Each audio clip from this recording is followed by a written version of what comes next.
if things are normal. So again, if you want your money and you go and you can get it, the system works and nobody thinks about it.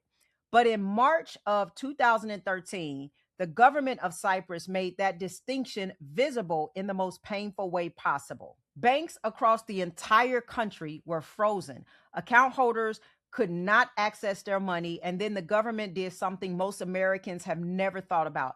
They directly confiscated a percentage of deposits above a certain threshold to fund a banking system bailout, not through taxes, not through legislation passed over months, through a direct government seizure of bank deposits. And the crazy thing is, it was legal. Not a single account holder had any recourse because legally the money was never theirs. They were unsecured creditors to a bank that the government then used to solve a systemic problem. Now, I'm not saying that this is going to happen in America tomorrow, but what I am saying is that the legal mechanism that allowed it in Cyprus exists in every banking system in the world, including the United States. It is called a bail-in provision, and it has been a part of U.S. banking regulation since the Dodd-Frank Act passed in 2010.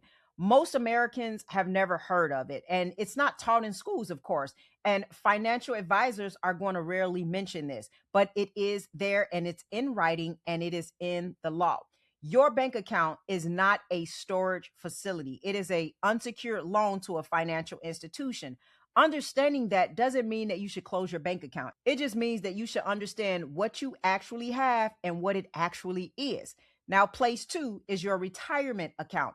Most Americans have the majority of their long-term wealth sitting in a 401k or an IRA.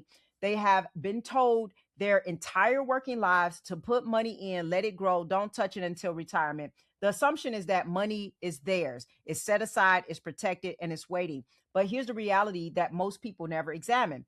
A 401k holds assets on your behalf through a custodian. That custodian, usually a financial institution, holds the actual securities. And this is for traditional routes, okay?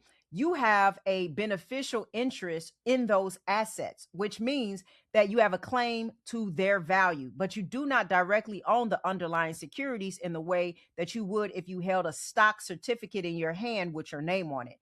In a genuine systemic crisis, not a market downturn, but a structural collapse of the financial system, the distinction between beneficial interest and direct ownership becomes very important very fast. The assets exist, but accessing them depends on the custodian being solvent and the system being functional. If either of those conditions fail, the experience of a beneficial interest and direct ownership becomes very different things. Now, beyond that, your 401k in a traditional system is subject to government policy in ways that most people never think about.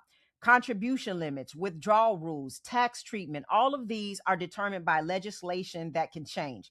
The money is yours in the sense that it sits in the account with your name on it, but the terms under which you can access it are set by the government and can be adjusted by the government with or without your consent.